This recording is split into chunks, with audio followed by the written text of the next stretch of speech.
السلام عليكم ورحمة الله وميت أهلا وميت سهلا بحبايب قلب عم جوهر في عالم عم جوهر بتاع الأبراج، ونقول توقعات ونصايح وتحذيرات الأسبوع الثالث من شهر يوليو تموز، وبأمر الله كالعادة يبقى أسبوع لوز اللوز من يوم 14 ليوم 21 من الجمعة للجمعة.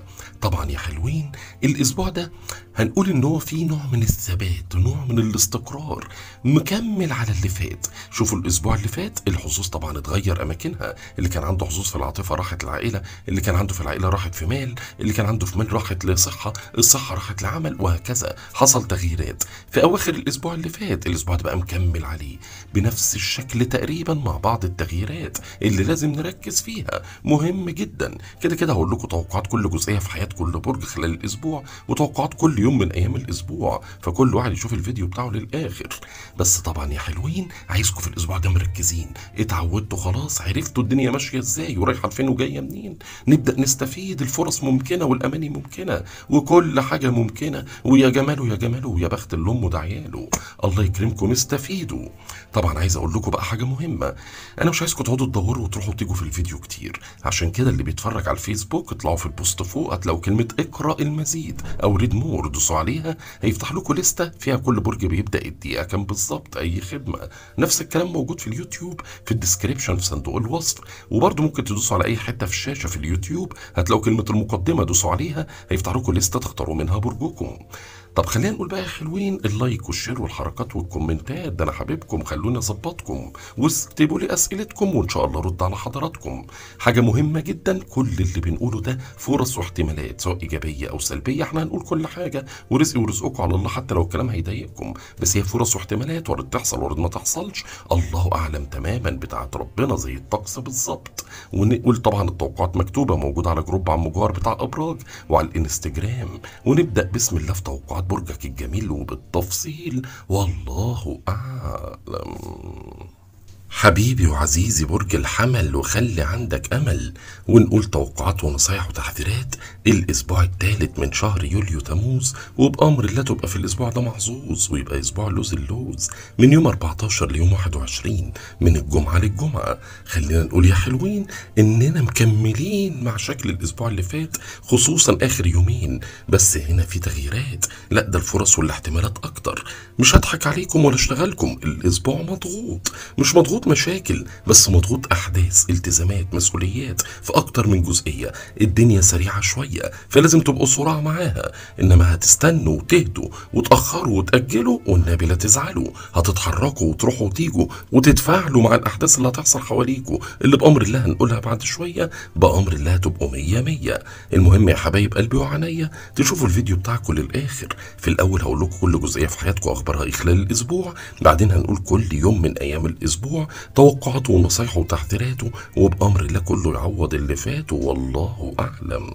نبدأ ونقول إن أكتر جزئية ممكن يبقى فيها ضغوط والتزامات ومسؤوليات وانشغالات وحوارات الحتة العائلية. أيوة الحتة العائلية، لأن الشمس في السرطان. مبدئيا السرطان برج مائي وانتوا ناري، فاصحوا للكلام بقى، المية والنار بيعملوا قلق وحوار، بس الشمس وجودها في السرطان في بيتكم الرابع بيت العيلة والمنزل يخلي فيه انشغالات عائلية، الله أعلم، التزامات عائلية، مسؤوليات، وارد تبقى اصلاحات، مشتريات، توضيبات، تنظيفات، حاجه تخص المنزل، وممكن كتر المصاريف تعمل خلافات، فنهدى على نفسنا، نهدى على اللي حوالينا، نعبر عن مشاعرنا، نعبر عن اللي جوانا، نحكي مشاكلنا، نوضح الصوره عشان ما ندخلش في خلاف عائلي، ناخد بالنا من التزاماتنا المنزليه، وارد تفكير في عقار او في انتقال او عزال، وارد او تنفيذ، ونقول يا رب تمشي معاكم.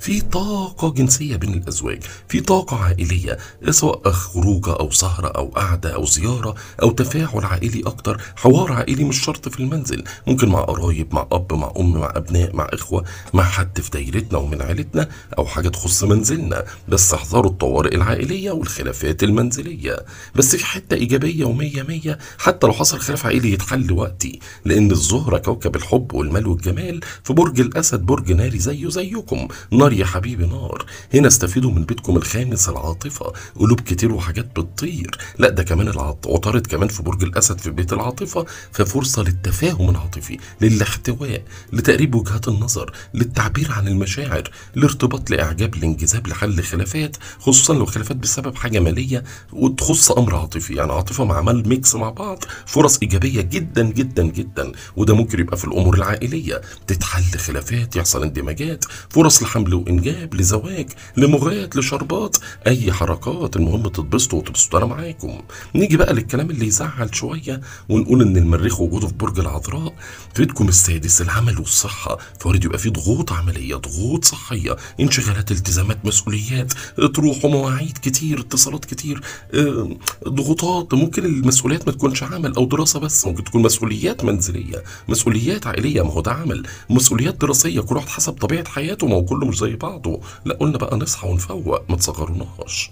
بس ضغوط عمليه وارد، وكتر الضغوطات بتعمل ارهاق واجهاد سواء نفسي او جسدي، فناخد بالنا من عملنا ومن صحتنا ونوازن ما بينهم، وانتوا شطارتكم. الحمد لله المشتري كوكب الحظ السعد الاكبر في برج الثور في بيتكم الثاني، يعني لسه فرص للحلول الماليه، للمكسب المالي، للحفاظ على الاموال، للحفاظ على مصدر الرزق، المنع الغش والسرقه والنصب والاستغلال. فرص ماليه ايجابيه بشكل او باخر، استغلوها محوطاكم حتى لو مش حاسين بيها بسبب الضغوط الماليه والالتزامات والمصاريف، والدنيا غاليه ما انا عارف، بس في نفس الوقت الفرص موجوده، حالكم احسن من غيركم، يكفيكم هذا. زحل بقى في برج الحوت، وده اللي عامل لكم القلق كله، تراجع، وجود اعداء، مؤامرات، حساد، خلافات، كسل واهمال من اكبر مشاكلكم الفتره دي. ما تاخدوش قرارات متسرعه، وارد يبقى في تاجيلات، تاخيرات، الناس تقف لكم في حاجه تبوظها لا قدر الله. الضغوطات دي اوعوا تستسلموا لها، مش الحمل اللي يستسلم هتعدوها بامر الله.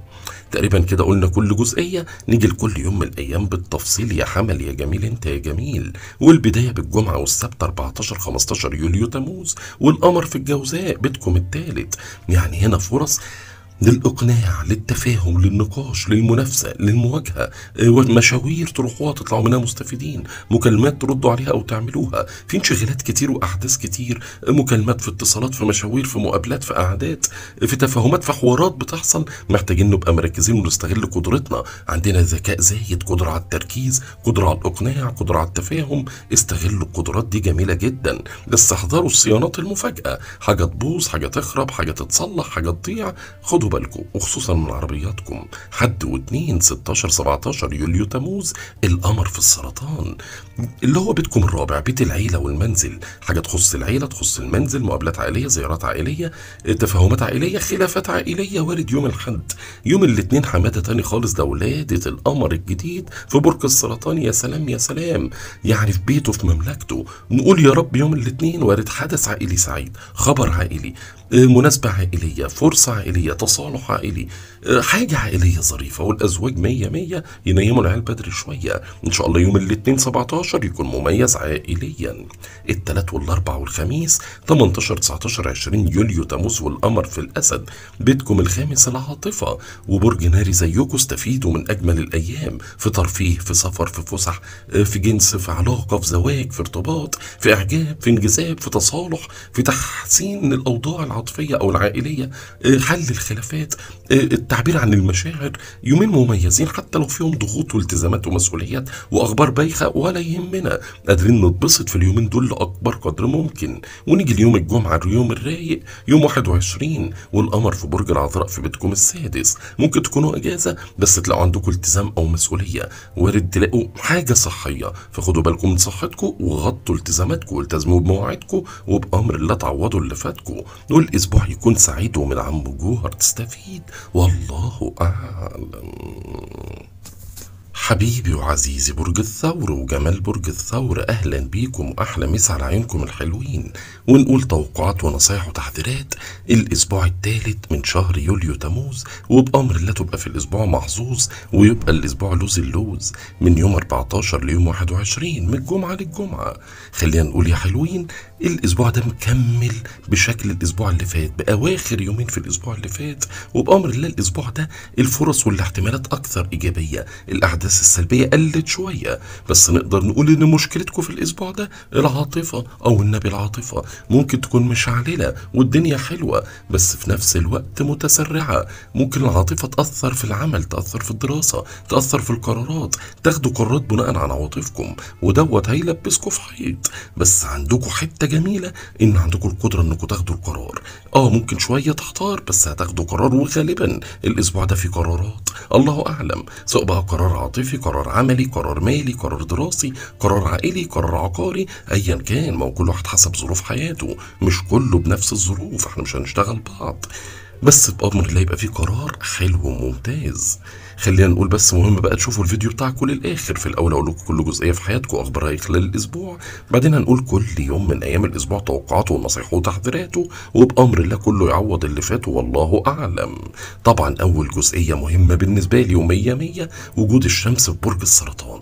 حلوة ما فيهاش كلام، يعني في بيتكم التالت، يعني قدرات وإمكانيات، تتجاوبوا سريعين مع الأحداث، مفيش كسل وإهمال، تروحوا وتيجوا وتتفاهموا وتناقشوا وتفاوضوا وتنافسوا وتعملوا كل اللي نفسكم فيه. وارد تبقوا مضغوطين، مشاوير كتير، وممكن تكون مشاوير بعيدة محتاجة صحيان بدري شوية. وارد يبقى في اتصالات، مكالمات، أفكار، تفاهمات. قلنا هتبقوا محتارين بس بأمر الله في الآخر هتعرفوا تختاروا القرار السليم. بس ما تاخدوش القرار بناء على عواطفكم، تاخدوه بناء على عقلكم، على فكركم، على أمور ملموسة. بلاش أي قرار بسبب العاطفة، الله يكرمكم هتتعور. نيجي ونقول ان الزهرة كوكب الحب والمال والجمال في برج الاسد في بيتكم الرابع، والاحلى انه عطارد كمان في بيتكم الرابع في برج الاسد. فعندكم قدرة في بيتكم الرابع، يعني بيت العيلة والمنزل، على التفاهم العائلي، التفاوض العائلي، النقاش العائلي، الاحتواء العائلي، حل الخلافات العائلية، تكبروا دماغكم، تمشوا اموركم، تسيسوها. اصلا ممكن يبقى في احداث عائلية سعيدة بامر الله، حاجة تخص عزال او انتقال، حمل وانجاب، زواج، ارتباط، حدث عائلي، مناسبة عائلية، مغاد، شربات، المهم تبقى فيها حلويات، وبأمر الله تتبسطوا، تبقى حاجة جميلة في الأمور العائلية. أنا متفائل بيها، حتى لو حصل خلاف، عدم تفاهم، مشكلة ما، تقدروا تحلوها، تقدروا تحتووها. المريخ بقى في برج العذراء عامل عمايله في بيتكم الخامس اللي هو العاطفة، قلوب كتير وحاجات بتطير. هنا فترة للأزواج، للجنس واللقاء، ننيم العيال بدري حبتين، اخطفوا لكم ساعتين. المريخ عامل شغل كبير قوي، وبيتكم الخامس يعني فرص لارتباط، لإعجاب، لانجذاب. مشكلتكم برضه هتبقى التسرع، المريخ بيخليكم متسرعين، الطاقة تبقى زايدة، سواء العاطفية، الجنسية، العائلية، كل حاجة عايزينها بسرعة. تتسرعوا، تتهوروا فتتعوروا، وأنا مش عايزكم تتعوروا. فاهدوا على نفسكم خصوصا في أي أمر عاطفي، قرار بارتباط أو بانفصال بهدوء، ما نتسرعش في التعبير عن مشاعرنا، بس فرصنا بأمر الله حلوة ومية مية. المشتري بقى اللي في برج الثور عندكم ده عامل شغل المفروض رائع، كحظوظ، كأفكار، كفرص، كاحتمالات. الفرص ممكنة والأماني ممكنة، وانتوا بالذات فرصتكم الفترة دي المشتري عندكم، فالدنيا تمشي معاكم. فترة حلوة، خدوا قرارات، ابدأوا بدايات، حلوا حوارات، انهوا مشكلات. ما تحتاروش كتير، اتوكلوا على الله بس بعد ما تفكروا كويس. بس فرصكم جميلة، عندكم كاريزما، عندكم طاقة، عندكم حاجة جميلة. الحظوظ محوطكم في كل أمور حياتكم، انتوا اللي مش حاسين عشان باصين على السلبيات. نقول بقى زحل في برج الحوت، وجينا للكلام اللي يزعل، وده ممكن تلاقوا مواعيد بتتلغي، خلافات مع اصدقاء او قرايب، حاله من الانعزال من فتره للتانيه. احذروا عدم يعني ما تدوش ثقتكم لحد بسرعه، وارد ناس تخذلكم او ناس تكونوا معتمدين عليهم ويطلعوا لا مؤاخذه. خلينا نقول ان تقريبا الامور العمليه والامور الصحيه، الامور الدراسيه هي مستقره، بس محتاجه مجهود دبل، مجهود زياده، تعب اكتر عشان توصلوا لاهدافكم. الامور الماليه الى حد ما مستقره بامر الله، ما فيهاش حتى لو في ضغوط هتلاقوا لها حلول، فالامور الماليه مستقره بشكل او باخر بامر الله. ونيجي بقى ونقول كل يوم من الايام بالتفصيل، يا ثور يا جميل انت يا جميل. والبدايه بالجمعه والسبت 14 15 يوليو تموز، القمر في الجوزاء في بيتكم الثاني، الفلوس والمال والمصاري، يومين ماليين بامتياز، يا مكسب يا خساره، يا فلوس تيجي يا فلوس تروح. احذروا التبذير وحوشوا كتير، خدوا قراراتكم الماليه بهدوء، حافظوا على مصدر رزقكم، احذروا من السرقه والغش والنصب والاستغلال، ممكن يكتروا في اليومين دول والله اعلم. هنا خلوا دايما الامور الماليه مركزين فيها، نشتري ضروريات بلاش هيافات، نبعد عن التبذير ونحوش كتير زي ما قلنا، ونركز في اي حاجه تخص الفلوس اللي غيرت النفوس. ونيجي للحد والاثنين 16 17 يوليو تموز والقمر في السرطان، برج مائي وانتوا برج ترابي، ميه وتراب تحالف واندماج، طين وعجين كده حاجه حلوه. وده بيتكم الثالث، وارد مشاوير، وارد اتصالات كتير، وارد نقاش، وارد منافسه، وارد تفاهم، قادرين تقنعوا اللي قدامكم توصلوا لاهدافكم. يومين مميزين بالذات يوم الاثنين. الحد ممكن تبقوا مضغوطين ومش مرتاحين. يوم الاثنين ده ولاده القمر الجديد، ربنا ينتعه بالسلامه في برج السرطان، مستشفى السرطان هنا في اول الشارع. وهنا تبقى حاجه تمام التمام، خبر ايجابي، رد ايجابي، اتصال ايجابي، مشوار ايجابي، فوز او انتصار، حتى حاجه بايظه تتصلح، حاجه كانت ضايعه تلاقوها، فرص ايجابيه كتير وبامر الله من اجمل الايام. نيجي للثلاث والاربع والخميس 18 19 20 يوليو تموز والقمر في برج الاسد، بيتكم الرابع، العيله والمنزل. يومين عائلي، 3 ايام بصراحه عائليين منزليين، مقابلات عائليه، زيارات عائليه، تفاهمات عائليه، خلافات عائليه، مشاكل عائليه، مصاريف عائليه او منزليه، مشتريات، اصلاحات، توضيبات، صيانات، وده بيعمل خلافات. اهدوا على نفسكم. بس فرص لحمل الانجاب، لزواج، لجنس بين الازواج، لانبساط، لفرحه عائليه، لتجمع عائلي، لزياره، لخروجه، لسفريه، لقرار عائلي، او حل خلاف عائلي، كله وارد وانتوا وشطارتكم. الجمعه بقى اخر يوم، اليوم الرايق ده، يوم 21 القمر في العذراء، بيتكم الخامس، العاطفه. بصوا كل حاجه تخص العاطفه، ارتباط، اعجاب، انجذاب، حل خلافات، تفاهمات، تراجع، رجوع، منفصلين او متخانقين او مقموصين، والله اعلم. حبيبي وعزيزي برج الجوزاء، وجمال وحلاوة وطعامة برج الجوزاء الطيبين حبايب قلبي، خلينا نقول يا حلوين توقعات ونصايح وتحذيرات الأسبوع الثالث من شهر يوليو تموز، وبأمر الله تبقوا في الأسبوع ده محظوظ. وخلينا نقول إن شاء الله يبقى أسبوع لوز اللوز من يوم 14 ليوم 21، يعني من الجمعة للجمعة. نقول طبعا يا جوزائيين إن الأسبوع ده طبعا مختلف، أيوة مختلف، هو مكمل مع آخر يومين من الأسبوع اللي فات بنفس الحظوظ والحركات، بس هنا في اختلافات، في ثبات، في قدرات، في إمكانيات قادرين تستغلوها، قادرين تستفيدوا من بعض الأمور اللي كنتوا مغميين عنها. عفوا يا حبايبي. طبعا في شوية ضغوط، في شوية التزامات، في شوية مسؤوليات، شوية حوارات، بس هتقدروا تغطوها وتعوضوا اللي فات. نسمع بس الكلمتين وان شاء الله تبقوا مبسوطين. فكده شوفوا الفيديو بتاعكم للاخر. في الاول اقول لكم كل جزئية في حياتكم اخبارها ايه خلال الاسبوع، بعدين نقول كل يوم من ايام الاسبوع توقعاته ونصايحه وتحذيراته، وبامر الله كله يعوض اللي فات والله اعلم. نبدأ ونقول اكتر جزئية فيها فرص ايجابية ونشاط وتوقعات وحاجات جميلة موت. الزهرة، وجود الزهرة كوكب الحب والمال والجمال في برج الأسد، يعني بيتكم الثالث، ووجود عطارد كوكب العقل كله في برج الأسد في بيتكم الثالث، يعني كوكتيل جميل، كوكتيل عجيب غريب مريب. هنا خلينا نقول إن فرص لمشاوير بعيدة بس تكون مفيدة، فرص لاتصالات، فرص لحوارات، لنقاشات، لأفكار. هي الفترة دي أفكار، عايزين تاخدوا قرار فمحتارين، عمالين تروحوا شمال ويمين، تروحوا هنا وتسألوا هنا وتتكلموا هنا وتناقشوا هنا وتتفاوضوا هنا وتحاولوا تجمعوا اكبر قدر من المعلومات عن موضوع ما. وارد يكون موضوع عائلي، وارد موضوع عملي، وارد موضوع دراسي، عاطفي، ابناء، عائد، بيت، ايا كان الموضوع ما هو كل واحد حسب طبيعه حياته، ما هو كلنا مش زي بعض بنفس الظروف، فكل واحد حسب طبيعته. احنا مش هشتغلكم، بس كله عنده حاجه بيفكر فيها، عايز ياخد فيها قرار. لا تفكر ولا تحتار عن مجرد بيجيلكم بالاخبار. المهم ما تمشوش ورا العاطفه، امشوا ورا العقل، ورا الحكمة، ورا الصح، الحقائق مش الأوهام والأفكار اللي مش حقيقية أو ماسكينها في إيديكم. ودي نصيحة لوجه الله. بس عندكم قدرة إن أنتوا تاخدوا قرار، قدرة إن أنتوا تبقوا نشيطين، تروحوا هنا وهنا وتتكلموا وتتفاهموا، واتصالات كتير ورصيد بيطير ومشاوير وتفاهمات ونقاشات ومنافسات وتبرير تصرفات ومحاولة للإقناع، وعندكم القدرة ليها، استغلوها. نقول بقى الشمس في برج السرطان في بيتكم التاني، الفلوس والمال والمصاري، وهنا وارد يبقى فيه مكسب مالي او دعم مالي او حل المشكله ماليه، بس في مصاريف، في التزامات، في تبذير يا جوزاء يا خطير، حوش كتير، في ضغوط ماليه ممكن تقابلوها، فمحتاجين تبقوا هاديين شويه في مصاريفكم. نجيب الضروريات بلاش الهيافات، نحافظ على مصدر رزقنا، نقول الحمد لله، نسعى على قد ما نقدر، نحذر السرقه والغش والنصب والاستغلال، وناخد بالنا من فلوسنا. الفلوس غيرت النفوس. طبعا المريخ في العذراء يعني بيتكم الرابع، فالأمور العائلية مسيطرة شوية في الفترة دي، أفكار عائلية، مشاكل عائلية، حوارات عائلية، عزال أو انتقال أو عقار، توضيبات، صيانات، إصلاحات، مشتريات، سفر، ترفيه، زيارة، حمل، إنجاب، أمور عائلية منزلية واخدة حقها بزيادة. فركزوا قوي، وارد يكون القرار كمان اللي انتم محتارين فيه له علاقة بالعيلة أو المنزل، والله أعلم. بس مهم برضه المريخ وجوده في برج العذراء بيخليكم متسرعين شوية، عنيفين شوية، متقلبين المزاج شوية، وده بيعمل خلافات عائلية ومشاكل منزلية. فاهدوا على نفسكم وما تتسرعوش في قراراتكم. تعاشر مرة أقول لكم. المشتري في برج الثور، فرص للانتصار على الأعداء، فرص للانتصار على الكسل والإهمال، فرص للانتصار على الحساد، فرص للعمل، فرص للدراسة، فرص للصحة، فرص تهتموا بنفسكم، تاخدوا بالكم من التزاماتكم، من مسؤولياتكم، من عملكم، من صحتكم، فرص ان انتوا تكتشفوا أسرار وأخبار تساعدكم تاخدوا قرار، وارد تكتشفوا الناس على حقيقتهم وتنتصروا عليهم بأمر الله.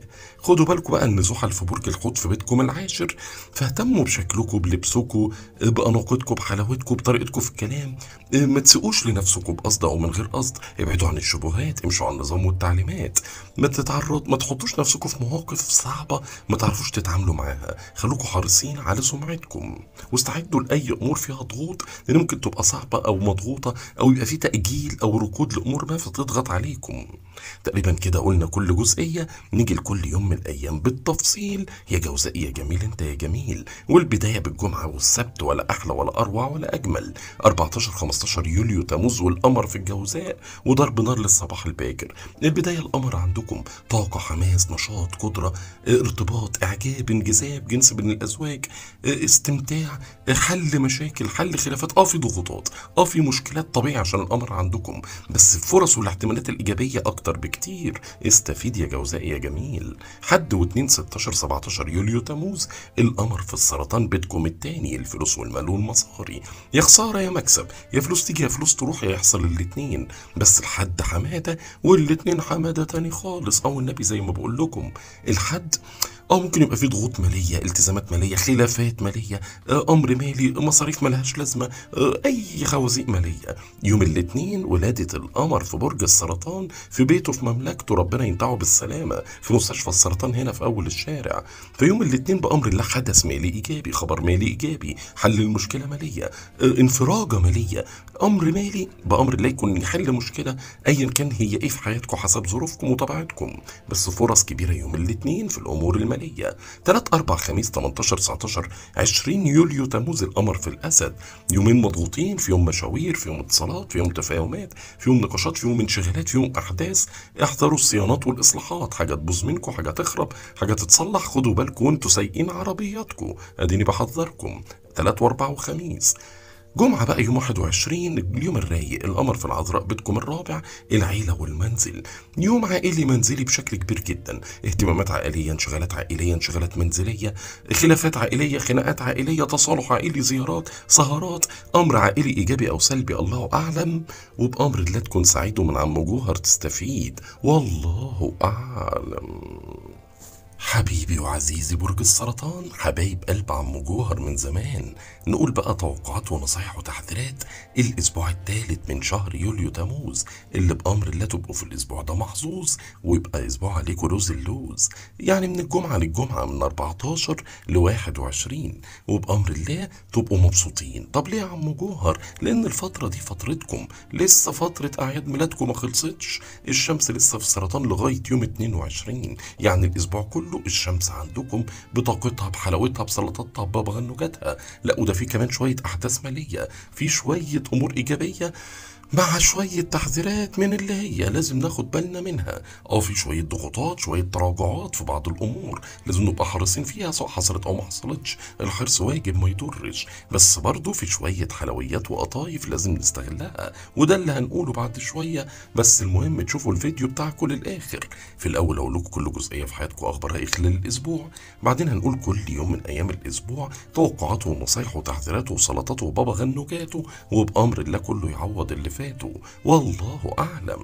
نبدأ ونقول وجود الشمس في السرطان يعني لسه فرص ممكنة والأماني ممكنة، الطاقة، القدرة، الكاريزما، الثقة في النفس، القرارات، البدايات، الخطوات، النشاط، الحماس. أحيانا بيقلب بتهور واندفاع، فبتتعور يا سرطان، وده بيخليكم ما تحسوش بالأمور الإيجابية. فعشان كده الهدوء، بلاش تقلب في المزاج، بلاش قرارات متسرعة، بلاش قرارات بناء على أحلام أو أوهام أو أمور مش ملموسة. نو نو نو نو، نركز في الفاكتس، في الحقيقة. الأمور الحقيقية هي اللي ناخد بناء عليها القرارات. بس الفترة مميزة بامتياز في أي حاجة تخص السرطان.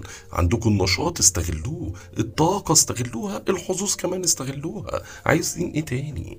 واللي يفيدنا أكتر وجود الزهرة وعطارد الاتنين في برج الأسد.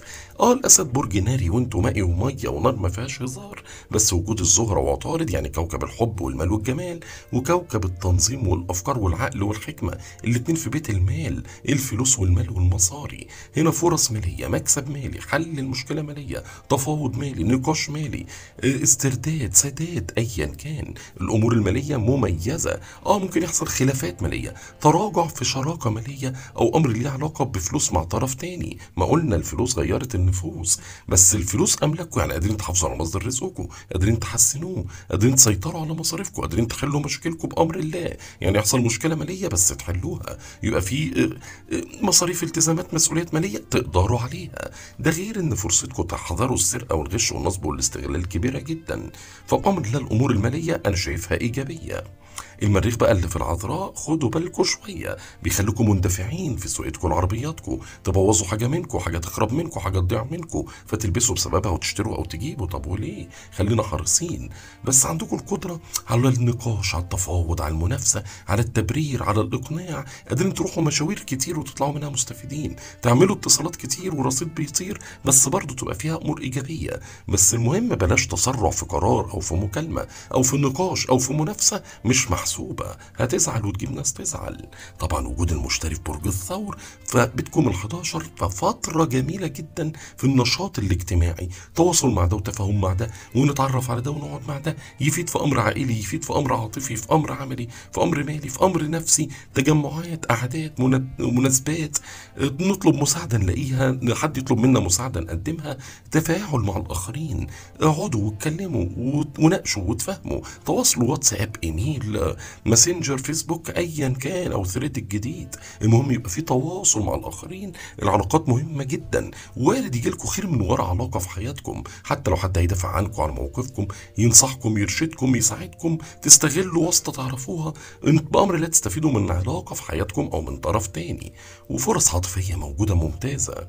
زحل متراجع في الحوت، فناخد بالنا، حاجه تتاخر، حاجه تتاجل، حاجه تتكنسل، وارد يكون سفر، وارد يكون رد، وارد يكون خبر، امر مستنيينه تكير، وارد يبقى في لخبطه نفسيه، ضغوط نفسيه، تانيب للضمير عمال على بطال، احيانا اعداء، كسل واهمال، كل ده وارد تتعرضوا له الفتره دي بسبب تراجع زحل. فانتوا وشطارتكم هتستسلموا للطاقه السلبيه، ماليش دعوه بيكم، هتقاوموا، ربنا يكرمكم بامر الله.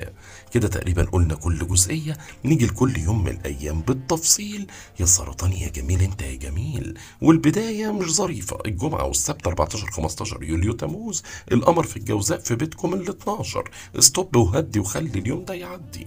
هنا وارد او بلاش وارد، هنا ما نعتمدش على الحظوظ، هنا ما ناخدش قرارات ولا نبدا بدايات، نبعد عن الكسل والاهمال، نحذر من الحساد، من الاعداء، من المشكلات، من الضغوطات. يومين بايخين استخبوا فيهم يا حلوين، زقوهم عدوهم، وهوبا تعالوا لي على يوم الاحد والاثنين 16 17 يوليو تموز. وهنا بجد حاجه لوز اللوز، القمر في برج السرطان في بيته، في مملكته، وفي بيتكم، في مملكتكم، في البيت الاول. هنا فرصتكم، شوفوا كل اللي قلناه على الجمعه والسبت عكسه تماما حد واثنين، بالاخص يوم الاثنين ده ولاده القمر الجديد في برج السرطان، ربنا ينتعه بالسلامه، عايزين نبقى نيجي نزوره.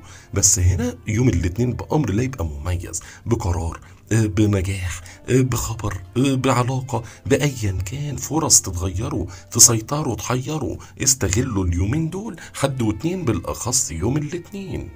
تلات واربع وخميس 18 19 20 يوليو تموز القمر في الاسد في بيتكم التاني، الفلوس والمال والمصاري، يا فلوس تيجي يا فلوس تروح، يا مكسب يا خساره. اول يبقى في مصروفات، في التزامات، في مسؤوليات، نركز نجيب الضروريات وبلاش هيافات، نحوش كتير وبلاش تبذير، ناخد بالنا من فلوسنا، ما فيش حاجه تضيع مننا، ناخد بالنا ولا يتنصب علينا ولا حد يشتغلنا، بس يومين ماليين نبقى حريصين جدا في الامور الماليه.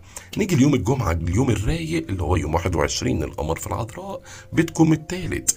هنا عندكم قدره وامكانيه على النقاش، على التفاوض، على الاقناع، على التفاهم، اثبات النفس، تروحوا مشوار، تدخلوا في اتصال، في تفاهم، توصلوا لامر انتوا مستنيينه وانتوا عايزينه، سواء عائلي او عملي او دراسي او مالي حسب طبيعه حياتكم. ما هو كلنا مش زي بعضنا، كل واحد حسب ظروفه، والله اعلم. حبيبي وعزيزي برج الأسد وجمال وحلاوة برج الأسد سيمبا الجميل، أهلا بيكم وأحلى مسا على عيونكم الحلوين. ونقول توقعات ونصايح وتحذيرات الأسبوع الثالث من شهر يوليو تموز، وبأمر الله تبقى محظوظ ويبقى أسبوع لوز اللوز من الجمعة للجمعة، من يوم 14 ليوم 21.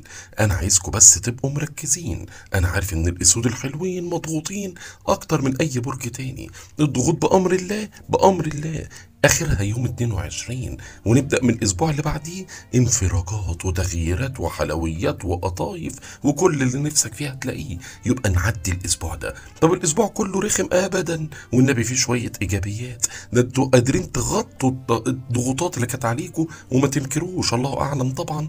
المفروض ان من اخر يومين في الاسبوع اللي فات بدا يحصل انفراجات، انتصارات، حلول، نشاط، حماس، بدات الضغوطات تقل تدريجيا وهتفضل تقل لغايه اخر الاسبوع، لغايه ما تقل تماما او تختفي بامر الله. بس ما فيش حاجه اسمها ما فيهاش ضغوطات، لازم دايما يبقى في ضغوط من هنا او من هنا، بس المهم ان الانفراجات تبقى اكتر، الحظوظ تبقى اعلى، وده بامر الله اللي يحصل. نشوف بس الفيديو بتاعنا للاخر عشان في الاول اقول لكم كل جزئيه في حياتكم اخبارها خلال الاسبوع، بعدين كل يوم من ايام الاسبوع توقعاته ونصايحه وتعديلاته، وبامر الله كله يعوض اللي فات والله اعلم.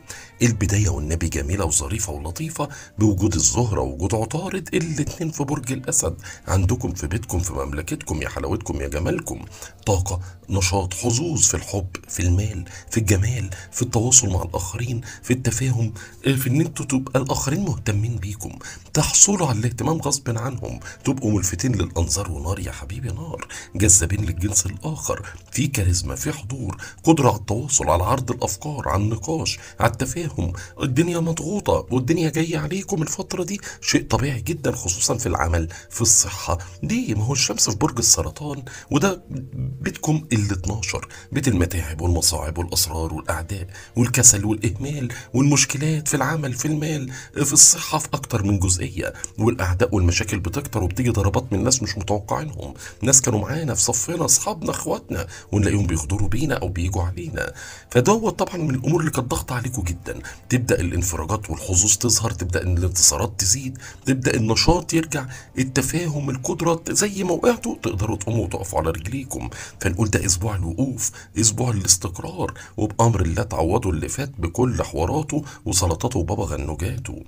عندنا بقى المريخ بيه موجود في برج العذراء في بيتكم التاني، ففي نشاط مالي كبير في الاسبوع ده، ما بين مكسب او دعم او حلول او افكار، وما بين ضغوطات ومصاريف والتزامات وبعض التبذير. وهنا حوش كتير، امسكوا نفسكم، هاتوا الضروريات وبلاش هيافات، سيطروا على اموالكم، مهما اتضغطتوا ما تاخدوش قرار متسرع ابدا في اي حاجه تخص الفلوس، ما ننساش الفلوس غيرت النفوس، فنبقى حريصين جدا في امورنا الماليه. الفتره اصلا قلنا الشمس في السرطان لاخر الاسبوع، فلازم نبقى حريصين ان احنا ما نعتمدش على الحظوظ، نبقى حريصين ان احنا ناخد قراراتنا بتأني جدا، خصوصا القرارات المالية والعملية والصحية.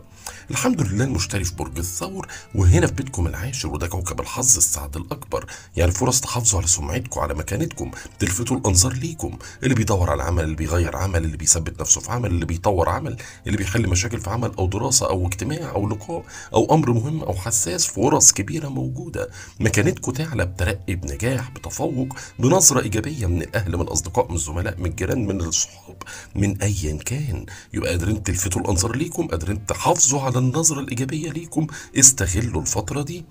طبعا زحل متراجع في الحوت ودوت عامل مشاكل موت. بيتكم الثامن، فهنا وارد يبقى فلوس ليكوا بره متاخره مش عارفين تستردوها، فلوس عليكوا لازم تسدوها، خلافات ماليه مع اطراف تانية. انا بخايف من الامور الماليه بصراحه، الشراكات الماليه، التفاهم المالي، العقود الماليه. خدوا بالكم الدنيا متراجعه في الحته الماليه المشتركه، وده مأثر على الجزئيه الجنسيه والرغبات. اكيد حاسين بالكلام ده. وخلوا بالكم من الامور القانونيه والحكوميه والقضائيه. عديتوا الامور دي هتمشي معاكم الدنيا زي سكينه في الحلاوه. تقريبا كده قلنا جزئية. فاضل الأمور العاطفية اللي هي انتوا مش فاضيين لها، مشغولين بأمور تانية عنها أو مش مدينها حقها، فده ممكن يعمل ما يظبطش الدنيا. بس الأسبوع اللي جاي انفراجة تانية خالص بأمر الله، والأسبوع ده بداية الحلويات. نيجي بقى ونقول كل يوم من ايام الاسبوع بالتفصيل يا اسد يا جميل، ونقول الجمعه والسبت 14 15 يوليو تموز، القمر في الجوزاء في بيتكم ال11، بيت التحالف، التعاون، الاخرين بشكل عام، في قادرين تتفاهموا، قادرين تتفاوضوا، قادرين تناقشوا، قادرين تجمعوا الناس حواليكم، قادرين تلاقوا الناس تقف جنبكم، تدعمكم، تدافع عن مواقفكم، تنصحكم، ترشدكم، تطلبوا مساعده تلاقوها، يطلب منكم مساعده تقدموها. علاقات، كلمه سر كبيره جدا في اليومين دول وهي العلاقات. استغلوها تساعدكم تعوضوا اللي فات. هنيجي لحد والاثنين 16 17 يوليو تموز، والقمر في السرطان بتكون ال12، متاعب، مصاعب، اسرار اعداء، كسل، اهمال. الحد حماده والاثنين حماده تاني خالص. الحد ما ناخدش قرارات، ما نبداش بدايات، ما نعتمدش على الحظوظ. الدنيا مضغوطه ومش ماشيه، ولا في عمل ولا صحه ولا في اي حاجه، واعداء بيظهروا بلاوي سوداء. انما يوم الاثنين ولاده القمر الجديد في مستشفى السرطان، ربنا ينتعه بالسلامه. مستشفى السرطان هنا في اول الشارع. ده يوم 17، هنا بأمر الله انتصار على أعداء، تكتشفوا أسرار أو أخبار تساعدكم تاخدوا قرار، انفراجة في عمل أو صحة، أمر جديد، أمر سعيد، حاجة قضايا تكتشفوها تساعدكم. في يوم الاثنين بأمر الله يكون مميز. إنما الحد خدوا بالكم بزيادة. 3 و4 وخميس 18 19 20 يوليو تموز، والقمر في الأسد وضرب نار للصباح الباكر. اللي قلنا على يوم الحد عكسه تماما 3 و4 وخميس. خدوا قرارات، ابدأوا بدايات، حلوا حوارات، اتحركوا، عبروا، اتكلموا، روحوا، تعالوا. ثقة في النفس ترجع، تتحركوا، تاخدوا، تعملوا كل اللي انتوا عايزينه. من افضل 3 ايام حتى لو انتوا مضغوطين، بس تطلعوا في الاخر منتصرين. الجمعة يوم 21 القمر في العذراء بيتكم التاني، الفلوس والمال والمصاري، يا مكسب يا خسارة، يا فلوس تيجي يا فلوس تروح. احذروا الالتزامات، احذروا السرقة والنصب والغش والاستغلال، حافظوا على مصدر رزقكم، هاتوا الضروريات وبلاش هيافات، وحوش كتير وبلاش تبذير. وبأمر الله تكون سعيد، ومن عم جوهر تستفيد، والله أعلم. حبيبي وعزيزي برج العذراء الجميل ملك التفاصيل، نقول توقعات ونصايح وتحذيرات الاسبوع الثالث من شهر يوليو تموز، وبامر الله تكون محظوظ ويبقى اسبوع لوز اللوز، من الجمعه للجمعه، من يوم 14 ليوم 21.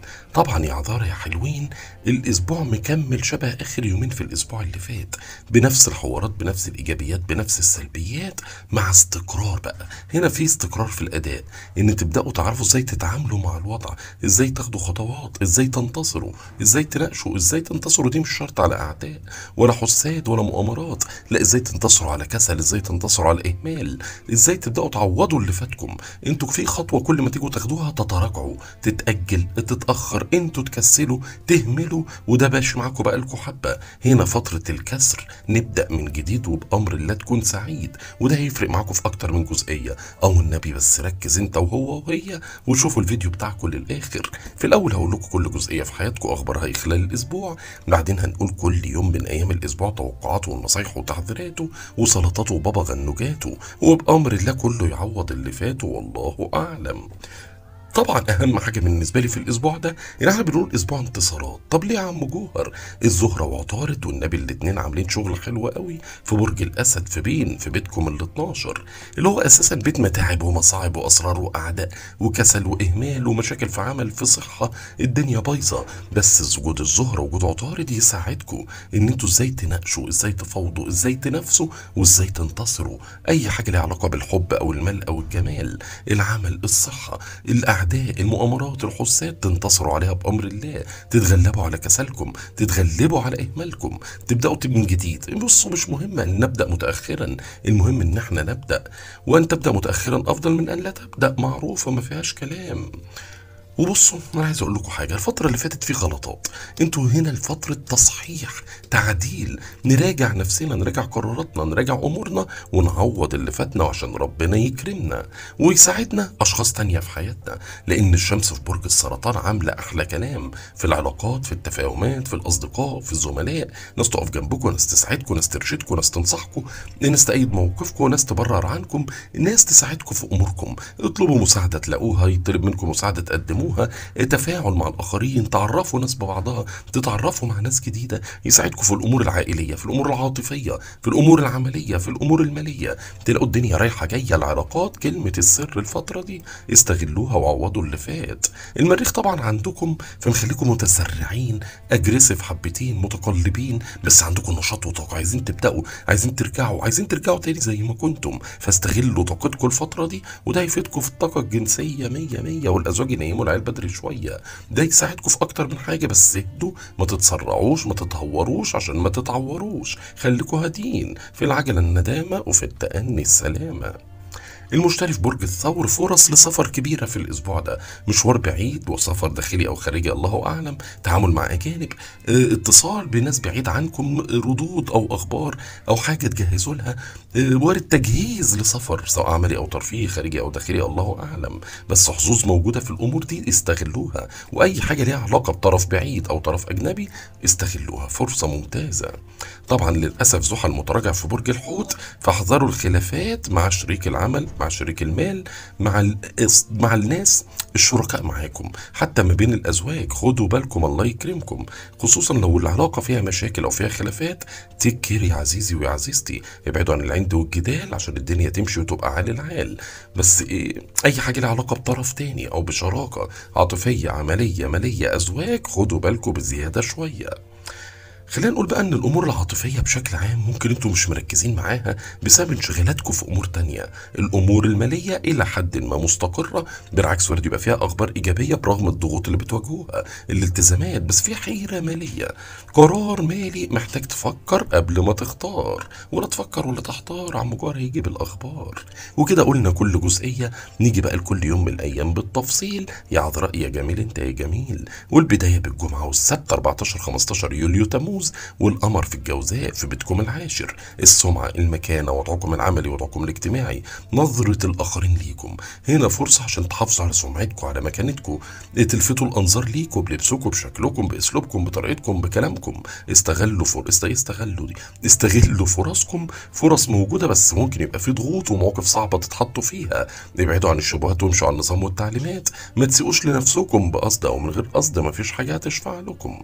حد واتنين 16 17 يوليو تموز، والقمر في السرطان بيتكم ال11. العلاقات، الأصدقاء، الزملاء، التعاون، المساعدات، المساندات، التحالفات، المناقشات، المناسبات، الزيارات، القعدات، الواتسابات، الإيميلات، تويترات، تيك توكات، فيسبوكات، حركات. فرصة موجودة للتفاعل مع محيطكم، مع الآخرين، واستغلوا علاقاتكم. أيوة بقول لكم استغلوها. بالأخص يوم الاثنين اللي هو 17 يوليو تموز، ولادة القمر الجديد في برج السرطان، ربنا ينتعه بالسلامة في مستشفى السرطان هنا في أول الشارع.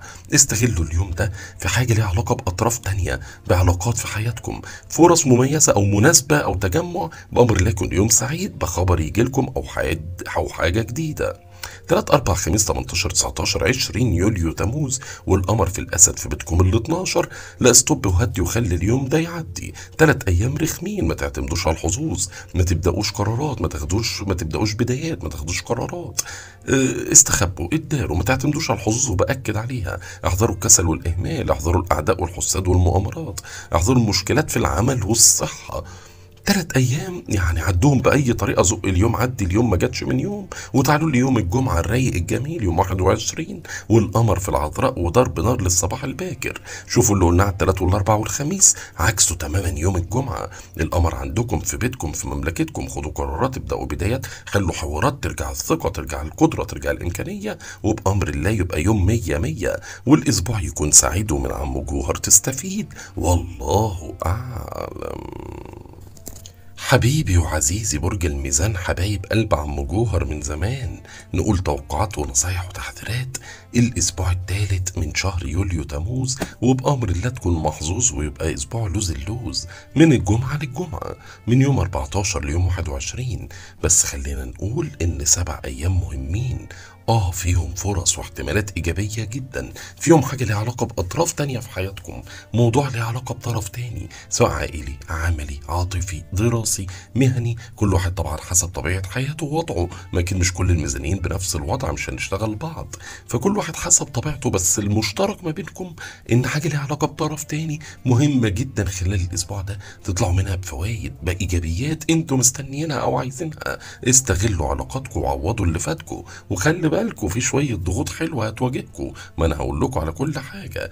المهم بس شوفوا الفيديو بتاعكم للآخر، في الأول هقول لكم كل جزئية في حياتكم أخبارها إيه خلال الأسبوع، بعدين هنقول كل يوم من أيام الأسبوع توقعاته ونصايحه وتحذيراته، وبأمر الله كله يعوض اللي فاته. والبداية بسم الله ما شاء الله بوجود الزهرة وعطارد في برج الأسد، بيتكم ال11، علاقتكم مع الأسد اللهم لا حسد، حاجة فل شمعة منورة، تاتش وود، وده بيت ال11، بيت التحالف، التعاون، الشراكة، المساعدات، المساندات، محتاجين مساعدة اطلبوها، حد طلب منكم مساعدة تقدموها، تقعدوا مع ده تودوا ده تفهموا مع ده تقنعوا ده، عندكم قدرة على الإقناع، عطارد بيه عامل عمايله، عندكم القدرة تقنعوا لأي طرف تاني بأي أمر انتوا عايزينه، وكله بالحب، الحب مفيش خناق، كله بالاتفاق.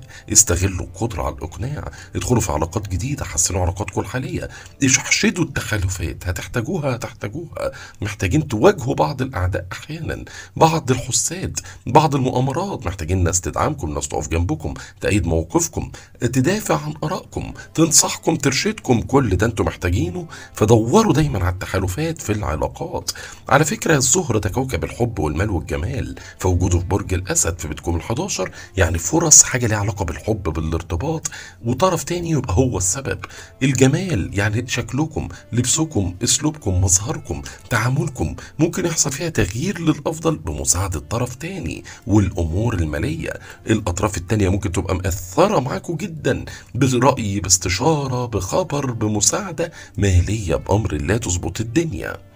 خلينا نقول بقى ان الشمس موجوده في برج السرطان، وهنا جينا الحاجه ممكن تضايقنا شويتين، لان الشمس ضغط عليكم، على سمعتكم، على مكانتكم، اللي عنده امتحان، اختبار، مقابله، لقاء، بيدور على عمل، بيغير عمل، بيثبت نفسه في عمل، اللي عنده امر مهم في حياته، مواقف صعبه بتتعرضوا لها، ضغوطات بتواجهوها ممكن تاثر على سمعتكم او نظره الاخرين ليكم، سواء عيلتكم او حبايبكم او زملائكم او جيرانكم او مديرينكم، ايا كان مين اللي في حياتكم. فحافظوا على النظره الايجابيه، ابعدوا عن الشبهات، امشوا على النظام والتعليمات عشان تعوضوا اللي فات، ما تسقوش لنفسكم بقصد او من غير قصد، مفيش حاجه هتشفع لكم، مواقف صعبه هنتعرض لها، دي سنه الحياه، نتعامل معاها بحكمه من غير تسرع. بمناسبه التسرع والتهور، المريخ في برج العذراء في بيتكم ال12، المتاعب، المصاعب، الاعداء، الاسرار، الكسل، الاهمال.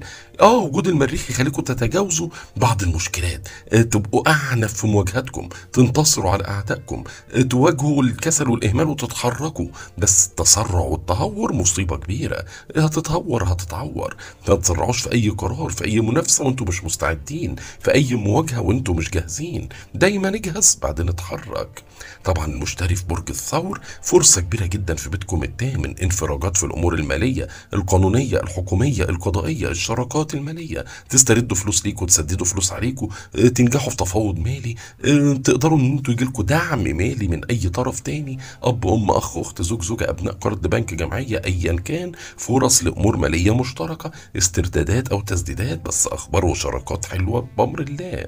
طبعا زحل متراجع في برج الحوت، الله يكرمكم، خدوا بالكم من عملكم ومن صحتكم، الجزئيتين دول فيهم تراجع، فيهم قلق، فيهم حوارات، نحافظ على مصدر رزقنا، على عملنا، ناخد بالنا من صحتنا، ما نسيبش الدنيا تتراكم علينا، نلتزم بمواعيدنا، نرتب اولوياتنا. العمل والصحه اكتر جزئيتين متراجعين، ريد الارم، ناخد بالنا منهم يا حلوين.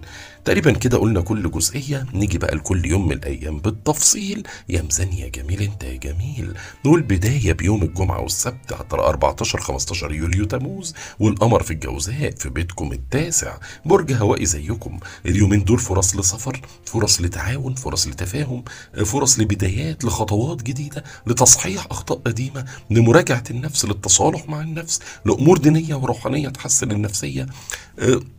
فرص موجودة لأمر يغير طريقتكم في التفكير، فلسفتكم، تعاملكم مع الآخرين. فرص إيجابية جدا في اليومين، خصوصا لو حاجة ليها علاقة بسفر أو تجهيز لسفر أو ناس أجانب أو ناس من بلدكم عايشين بره.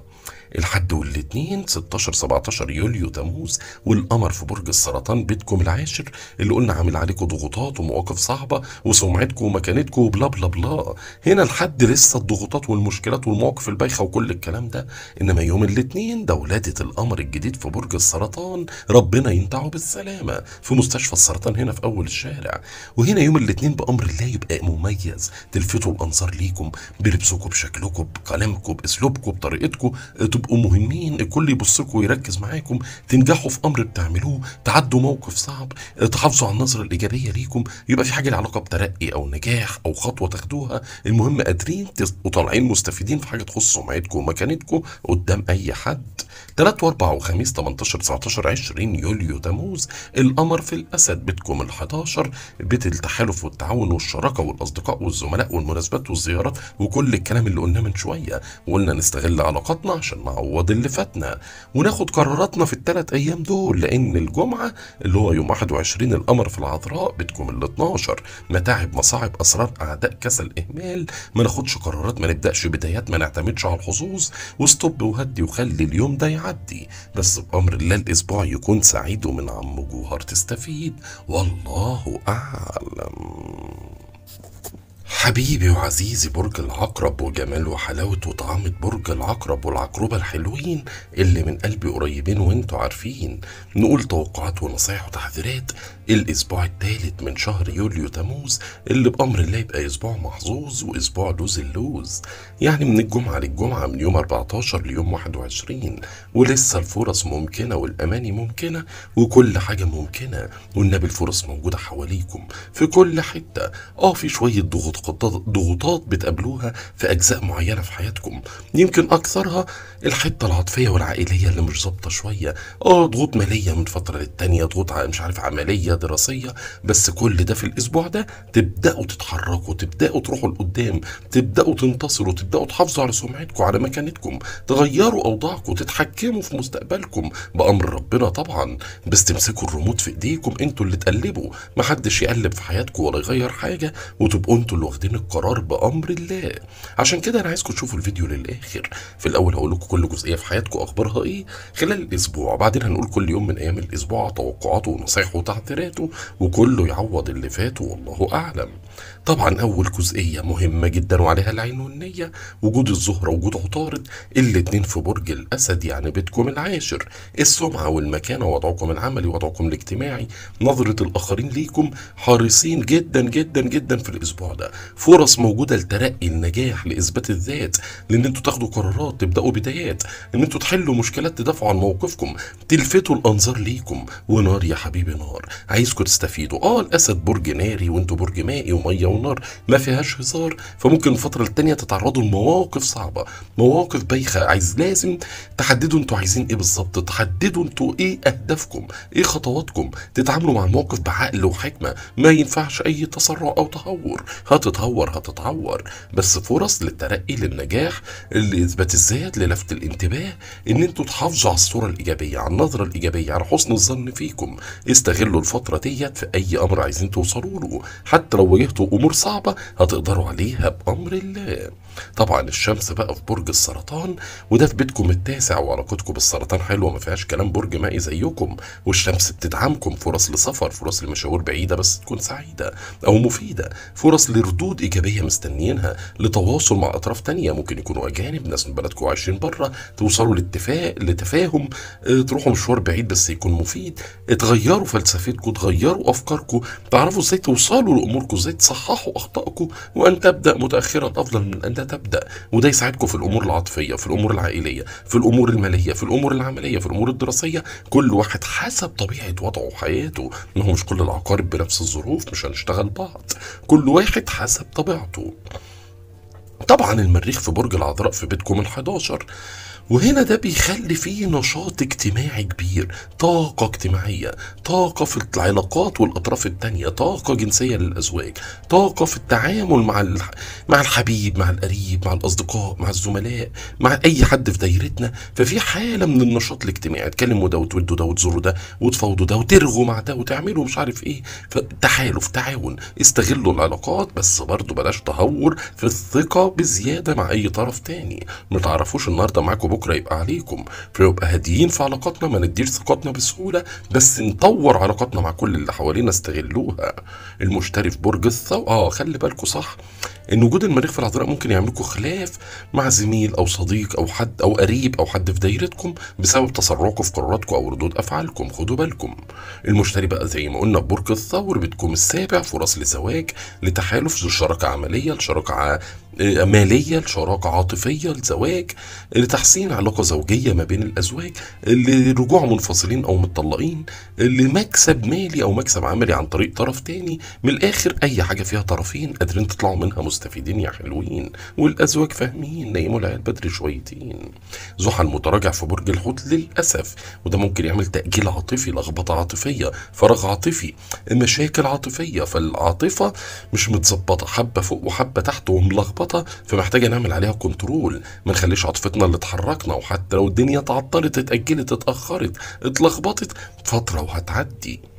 تقريبا احنا كده قلنا كل جزئية. نيجي بقى لكل يوم من الأيام بالتفصيل. يا عقرب يا جميل انت يا جميل، والبداية بالجمعة والسبت 14 15 يوليو تموز، والقمر في الجوزاء بتكون الثامن.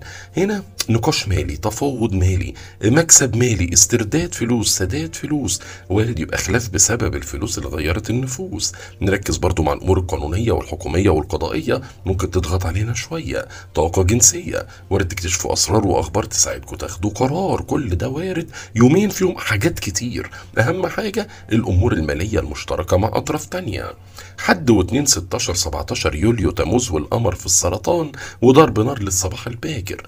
يوم الحد هيبقى تقليدي ما بين حظوظ ونفسية أفضل وأخبار إيجابية، أو ممكن ضغوط، مشكلات، حوارات تقدروا تعدوها.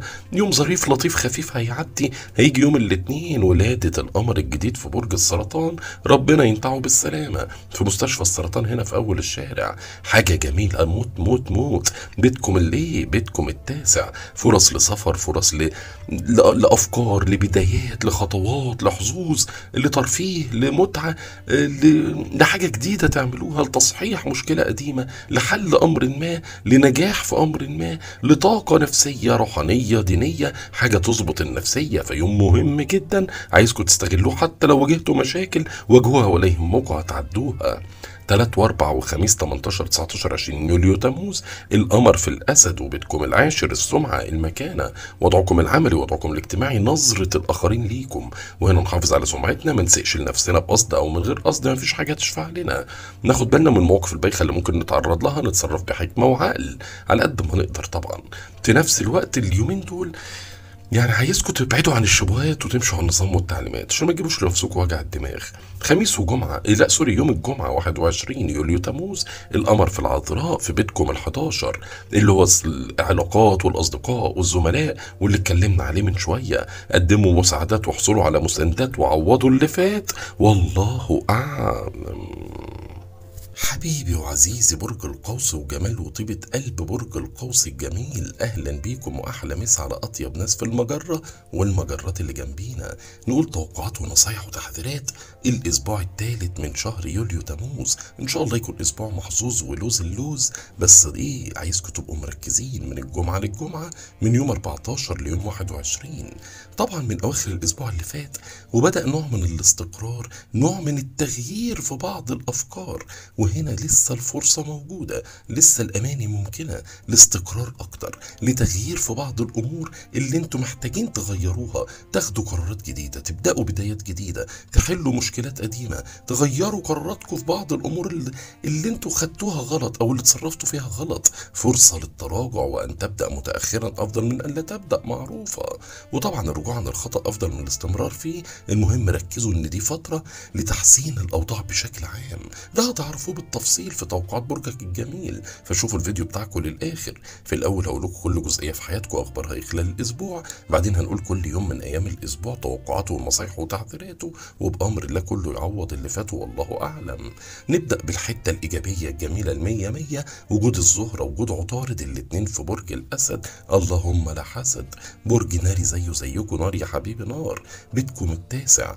وجود الزهره كوكب الحب والمال والجمال، يعني قدره على البدايه جديده في امر جديد له علاقه بحب بعاطفه بقرب من اهل من ابناء من حته الشمال، الحب من حاجه عاطفيه تلمس المشاعر، جذابين للجنس الاخر.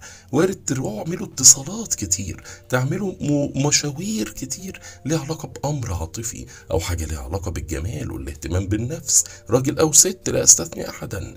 ده غير الامور الماليه اللي فيها بدايات، فيها تراجع عن اخطاء عن افكار، نحوش كتير ونبعد عن التبذير. نلاقي الحظوظ بتيجي في الحب والمال والجمال، بس تلاقوها مربوطه بامر تاني، حاجه لازم تغيروها عشان توصلوا للامر ده، مشوار لازم تروحوه عشان توصلوا، مكالمه تعملوها عشان توصلوا. ما تاجلوش ما تاخروش ما تكسلوش، اعملوا اللي يطلب منكم، وعطارد هيساعدكم. عندك قدره على التنظيم على الاقناع على التواصل على التفاهم على عرض الافكار، وزي ما قلنا نار يا حبيبي نار، فامر عائلي عاطفي عملي مالي جنسي ايا كان دراسي ايا كان، كل واحد حسب طبيعه حياته. ما هو مش كلكم زي بعض، مش هنضحك على بعض، كل واحد ليه طبيعه. فهنا عندكم الفرصه للتغيير والبدايه، كل واحد في الحته اللي مركز فيها.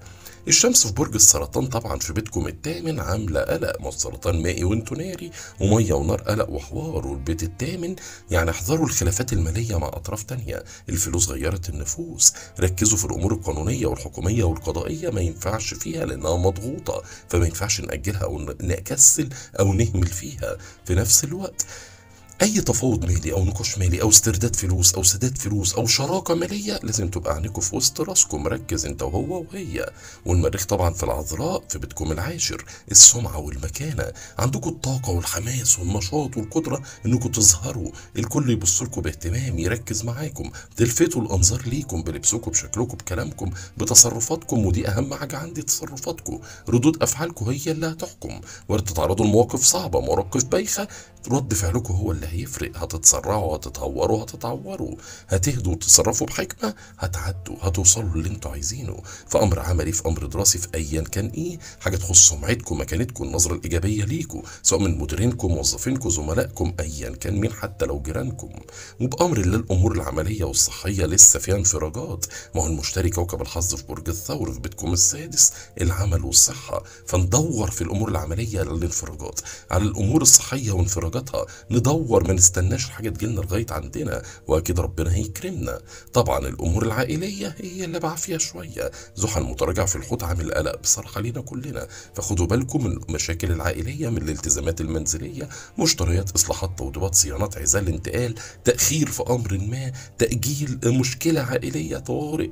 احذروا الامور العائليه، خلوا بالكم منها هي والمنزليه.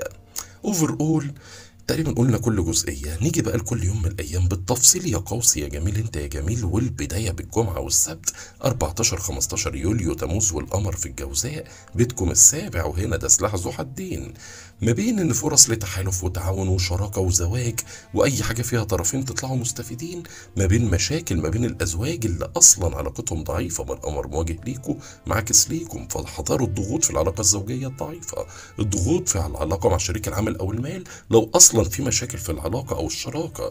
غير كده أي حاجة فيها طرفين يطلعوا منها مستفيدين، والأزواج الحلوين فاهمين ينيموا البدر حبتين.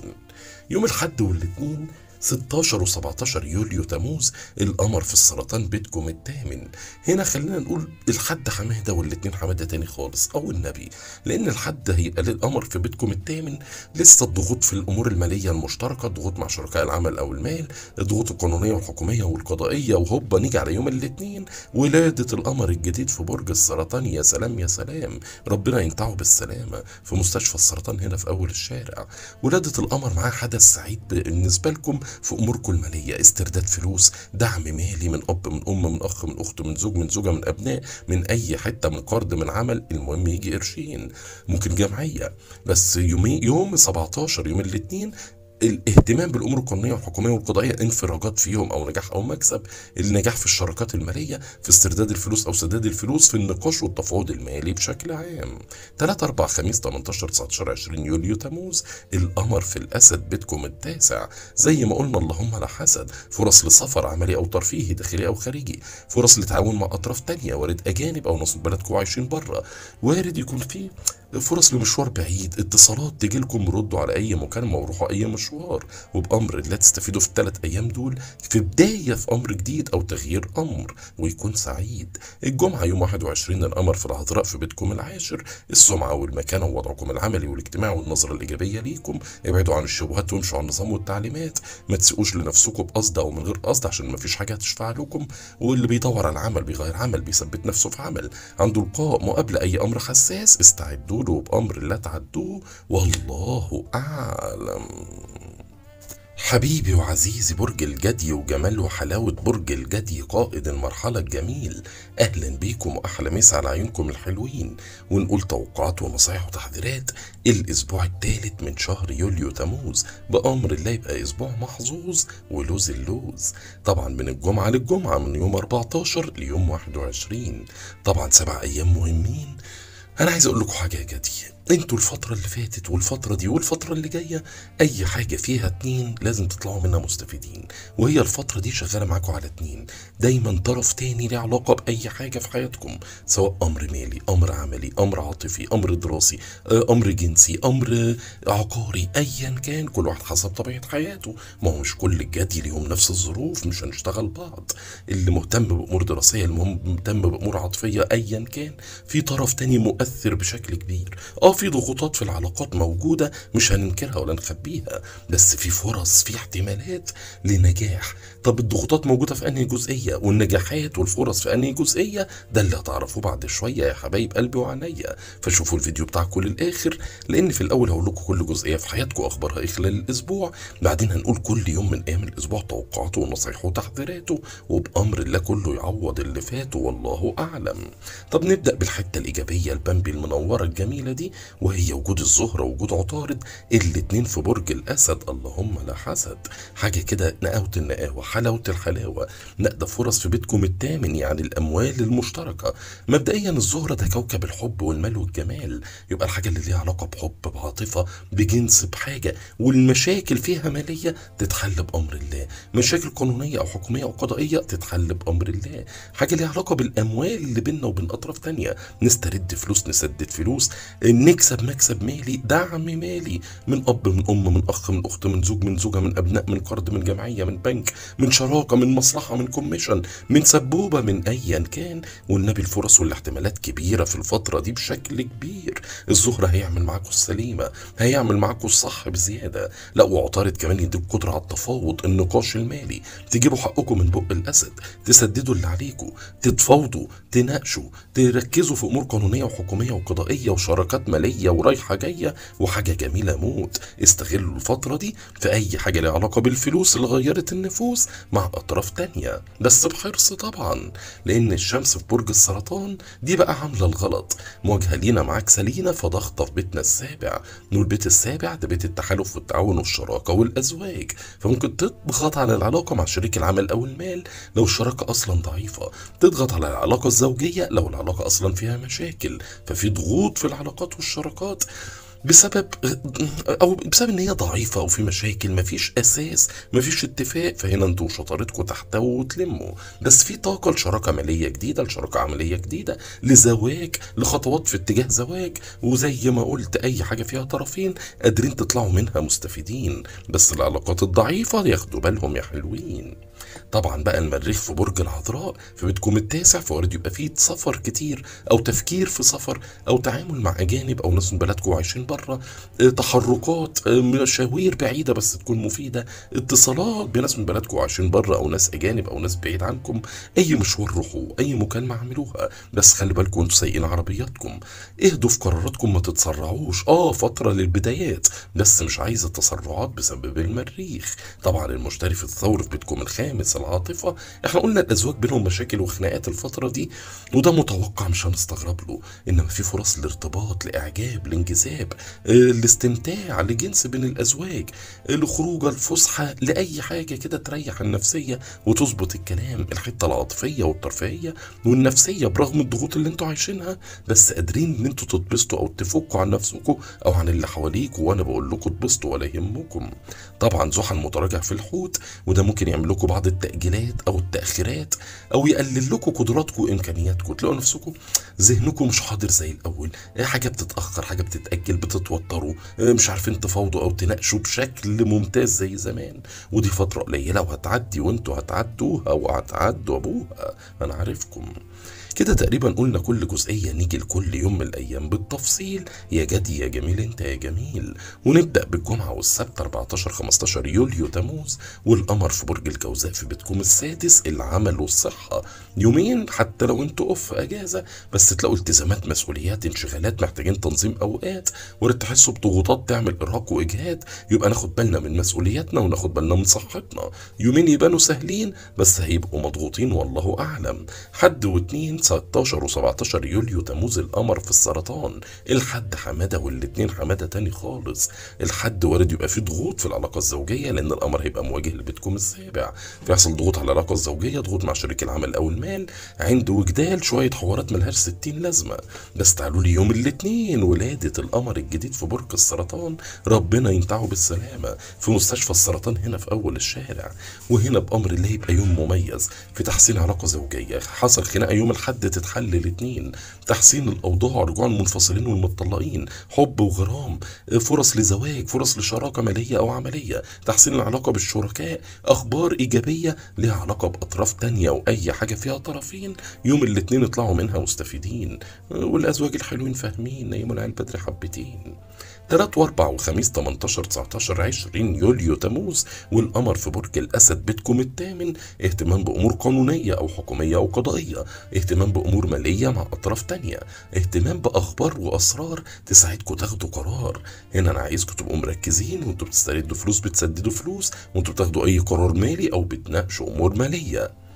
يوم الجمعة يوم 21 والقمر في العذراء بيتكم التاسع، قرار وارد يكون له علاقة بسفر أو مشوار أو بداية جديدة أو تغيير قرار قديم خدناه وكان غلط، والرجوع عن الخطأ أفضل من الاستمرار فيه معروفة، وأن تبدأ متأخرا أفضل من أن لا تبدأ. ويوم الجمعة 21 مناسب للبدايات، للتحركات، للتغيير في الأفكار والتصرفات، وبأمر الله تكون سعيد ومن عم جوهر تستفيد، والله أعلم.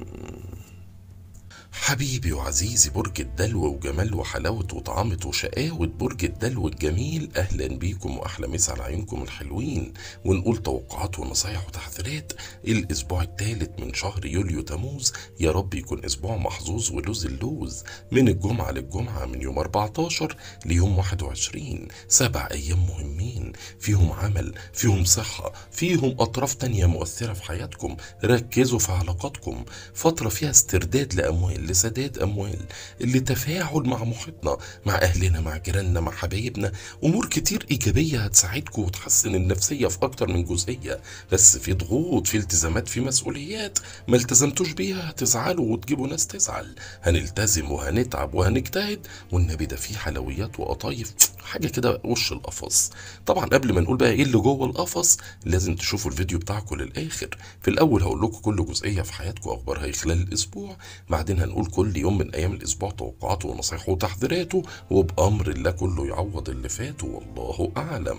والبداية معانا بوجود الزهرة وعطارد الاتنين في برج الأسد، اللهم لا حسد، بيتكم السابع، التحالف، التعاون، الشراكة والأزواج.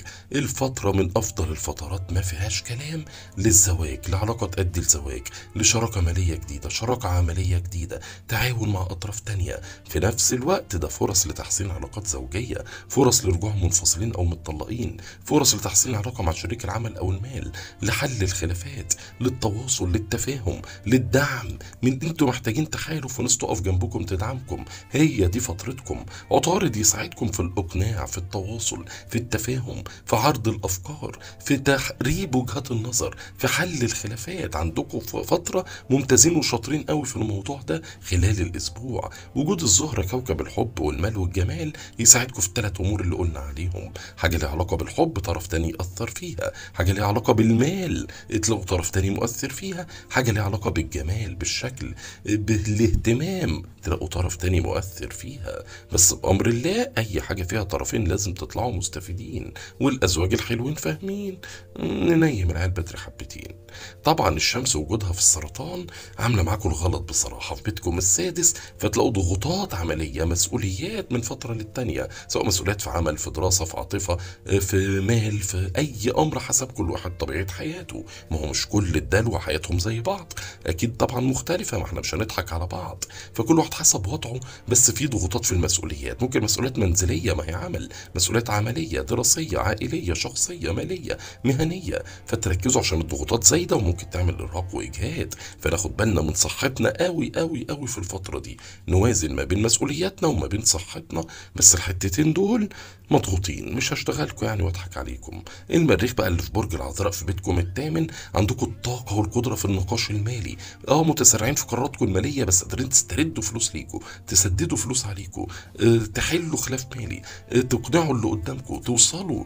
الفلوس غيرت النفوس، خلوا بالكم، فما تتسرعوش في قرارات ماليه، ما تدوش الثقه بسهوله، ركزوا وما تتسرعوش في الامور القانونيه او الحكوميه او القضائيه، غير كده هتبقى مية مية. وطبعا المشتري في برج الثور، يا سلام يا سلام، في بيتكم الرابع العيله والمنزل، ده فرص لحمل وانجاب، لزواج، لمغاة، لشربات، لحلويات، مناسبه عائليه، زياره عائليه، قعده عائليه، فسحه عائليه، تعاون مع افراد العيله، في مشتريات واصلاحات وتوضيبات وصيانات، بس هتبقى على قلبكم زي العسل او النبي. فرص لسفر عائلي، امور عائليه بامر لا ايجابيه برغم الضغوطات العائليه والمنزليه، بس وارد بالنسبه الاكبر حظوظ عائليه منزليه بشكل كبير شويه، نستغلها انت وهو وهي. زحل بقى انه متراجع في الحوت، ده اللي ممكن يعمل لكم مشاكل في الفلوس، ممكن لا قدر الله تراجع في فلوس، تراجع في التزامات، ضغوطات ماليه من فتره للتانيه قادرين عليها لو ما استسلمتوش للنظره السلبيه. دوروا على الايجابيات وبامر الله تعدوا اي مشكله ماليه، حوشوا كتير وبلاش تبذير، على قد ما تقدروا حاولوا تحافظوا على مصدر رزقكم، تحذروا السرقه والنصب والغش والاستغلال، وهتبقوا عالي العال. الحته العاطفيه ممكن تكون هاديه ما فيهاش احداث كتير بسبب انشغالكم او انشغال الطرف التاني، لان الفتره دي الكل مشغول لا استثني احدا، رجاله ستات شيوخ اطفال ايا كان برقهم ايه. وكده تقريبا قلنا كل جزئيه، نيجي لكل يوم من الايام بالتفصيل. يا دلو يا جميل انت يا جميل. والبدايه بالجمعه والسبت 14 15 يوليو تموز، والقمر في الجوزاء، بدايه ولا اجمل ولا احلى ولا اروع. بيتكم الخامس العاطفه، قلوب كتير وحاجات بتطير، مشاعر واحاسيس، فرص لارتباط، لاعجاب، لانجذاب، لحل خلافات عاطفيه، لاستمتاع، لترفيه، لخروج، لجنس بين الازواج، لسفر، لتفكوا عن نفسكم باي وسيله وباي طريقه، اتبسطوا، عيشوا حياتكم، عوضوا اللي فاتكم. في ضغوطات وحوارات وسلبيات وافكار وكل الكلام ده، بس عندكم قدره ان انتوا تجنوروا كل السلبي، تطردوه بره حياتكم وتعيشوا حبه لنفسكم وماله. حد و2 16 و17 يوليو تموز، والقمر في برج السرطان بيتكم السادس، العمل والصحه. الحد حماده والاثنين حماده تاني خالص. الحد وارد يبقى مضغوط، التزامات، مسؤوليات، ضغوطات، عايزين تنظيم اوقات، ترتيب اولويات، التزام بالمواعيد، ارهاق واجهاد، تعب ايا كان. انما يوم الاثنين ولاده القمر الجديد في برج السرطان، يا سلام يا سلام. هنا برج السرطان في مستشفى السرطان في اول الشارع، وربنا ينتعه بالسلامه. بس الولاده بتبقى سعيده، هو كان في بيته في مملكته في بيتكم السادس، في اخبار عمليه، اخبار صحيه، انفراجه في العمل، انفراجه في المسؤوليات، انفراجه في الصحه، امر ايجابي له علاقه بمسؤولياتكم او بصحتكم بامر الله. 3 و4 وخميس 18 19 20 يوليو تموز، القمر في الاسد في بيتكم السابع. هنا ناخد بالنا من الخلافات ما بين الازواج اللي بينهم مشاكل اصلا، القمر هيبقى موجه للبيت السابع، ضاغط عليه حبتين، فالازواج اللي بينهم مشاكل ياخدوا بالهم، شركاء العمل او المال اللي بينهم مشاكل ياخدوا بالهم. بس فرص بقى الزواج او شراكه جديده او اي حاجه فيها طرفين. الجمعه يوم 21 القمر في العذراء في بيتكم الثامن، هنا النقاش المالي والتفاوض المالي، اهتمام بامر قانوني او حكومي او قضائي، استرداد فلوس او سداد فلوس، نقاش له علاقه بالفلوس اللي غيرت النفوس، وارد دعم من اب، من ام، من اخ، من اخت، من زوج، من زوجه، من ابناء، من قرض، من جمعيه، من بنك، من اي حته، سبوبه، مصلحه، عموله، ايا كان، والله اعلم. حبيبي وعزيزي برج الحوت اللي بحبه موت، واهلا وسهلا بيكم في عالم عم جوهر بتاع الابراج، ونقول توقعات ونصايح وتحذيرات الاسبوع الثالث من شهر يوليو تموز اللي بامر الله يبقى اسبوع لوز اللوز، من الجمعه للجمعه، من يوم 14 ليوم 21، بس بامر الله 7 ايام تطلعوا منهم مستفيدين. الفرص ممكنه والاماني ممكنه، في جزئيه لا، ولا في جزئيتين، في اكتر من جزئيه. ركز يا حبايب قلبي وعينيا، استفيدوا من الفترة دي، ما بتتكررش كتير. حظوظ في امور عملية، انفراجات صحية، انفراجات عاطفية، في شوية ضغوط في علاقات او في امور مستنيينها او في امور نفسية، بس الايجابيات تخلينا نعوض اللي فات. عندكم فرص كتير، فرص للي عنده التزامات او مسؤوليات في جزئية مهمة في حياته. طبعا ممكن تكون عمل، تكون دراسة، تكون عاطفة، تكون جنس، تكون مال، تكون عيال، تكون عقار، ايا كان. ما اكيد مش كل الحوتيين ليهم نفس الحياة، كل حوتي او حوتية ليهم طبيعة حياة، ليهم ظروف غير التاني، فكل واحد حسب التزاماته ومسؤولياته بأمر الله معايا هيعوض اللي فاته. بس خلينا الاول اقول لكم ان انتوا لازم تشوفوا الفيديو للاخر. في الاول اقول لكم كل جزئية في حياتكم اخبارها ايه خلال الاسبوع، بعدين هنقول كل يوم من ايام الاسبوع توقعاته ونصايحه وتحذيراته، ونبدأ بسم الله. وطبعا الشمس في السرطان، يا سلام يا سلام، بيتكم الخامس العاطفة، قلوب كتير وحاجات بتطير، طاقة عاطفية، مشاعر، احاسيس، فرص لارتباط، لاعجاب، لانجذاب، لحل خلافات، لتواصل، لتفاهم، إن مش عايز اقول تعبير عن المشاعر، القدرة موجودة، الثقة في النفس، الجاذبية للجنس الاخر موجودة، عندكم قدرات وامكانيات عاطفية، حظوظ موجودة، بس مشكلتكم التهور والتسرع، عاطفيين بزيادة، دمعتكم قريبة، تحبوا بسرعة، تكرهوا بسرعة، تتبسطوا بسرعة، تزعلوا بسرعة، تتفائلوا، تتشائموا، كل ده بيحصل بسرعة، وده بيعمل لكم لخبطة وضغوط نفسية. بس استفيدوا من الفرص الإيجابية، من الطاقة العاطفية المية مية لغاية يوم 22. عندنا الزهرة وعطارد الاتنين في برج الأسد، يا سلام يا سلام، اللهم لا حسد. الزهرة كوكب الحظ، الحب، المال، الجمال، وفي بيتكم السادس بيت العمل والصحة، فرص صحية، انفراجات صحية، انفراجات عملية، شغل جديد، تحديث الشغل الحالي، تطويره، التزام بمواعيد، ترتيب افكار، ترتيب اولويات، تنظيم اوقات، وكل دوت يساعدكم تعوضوا اللي فات. خصوصا ان انتوا محتاجين فتره للراحه، راحه نفسيه، راحه جسديه، المهم تشموا نفسكم شويه. عطارد يساعدكم بشكل كبير، قدره في عرض الافكار، قدره على النقاش، قدره على التواصل، قدره على التنظيم والترتيب، استغلوها. يبقى الامور العمليه، الامور الصحيه بامر الله مية مية، حتى لو قابلتوا ضغوط تعدوها ولا يهمكم. وفي نفس الوقت استغلوا الامور العاطفيه عشان تريح النفسيه من غير تسرع، الكلام ليك انت وهي. المريخ بقى موجود في العذراء، فين؟ في بيتكم السابع. وهنا خلينا نقول ان عندكم طاقة ونشاط وقدرة وامكانية في تحسين العلاقة مع طرف تاني، سواء شريك عمل او مال، سواء ازواج، بالاخص الازواج. مشكلتكم التسرع في القرارات، التسرع في ردود الافعال، وده اللي بيبوظ الدنيا وبيقلبكم من حل لحال. طول ما انتوا هاديين هتطلعوا مستفيدين، هتتهوروا هتتعوروا. فرص لزواج، فرص لانجاب، فرص لحمل، فرص لشراكة مالية، لشراكة عملية، لشراكة عاطفية، لشراكة زوجية، رجوع منفصلين او متطلقين، حل خلافات او حدوث خلافات كبيرة لا قدر الله بين الازواج اللي اصلا بينهم مشاكل. فخدوا بالكم، مش عايزين نتسرع في اي قرارات. طبعا المشتري في برج الثور مية مية في بيتكم الثالث، يعني عندكم قدرة على التركيز، على الاقناع، على النقاش، بتطلبوا الحاجة وعينيكم قوية، توصلوا اللي انتوا عايزينه، تروحوا مشاوير كتير، تعملوا اتصالات كتير، رصيد بيطير، بس تطلع منها بفوائد يا حوت يا خطير. استغلوا الفرص، اي ميعاد روحوه، اي اتصال ردوا عليه، اي نقاش او منافسه او مواجهه روحوها وتواجهوها ونفسوا، وبامر الله توصلوا اللي انتوا عايزينه، حظوظكم كويسه.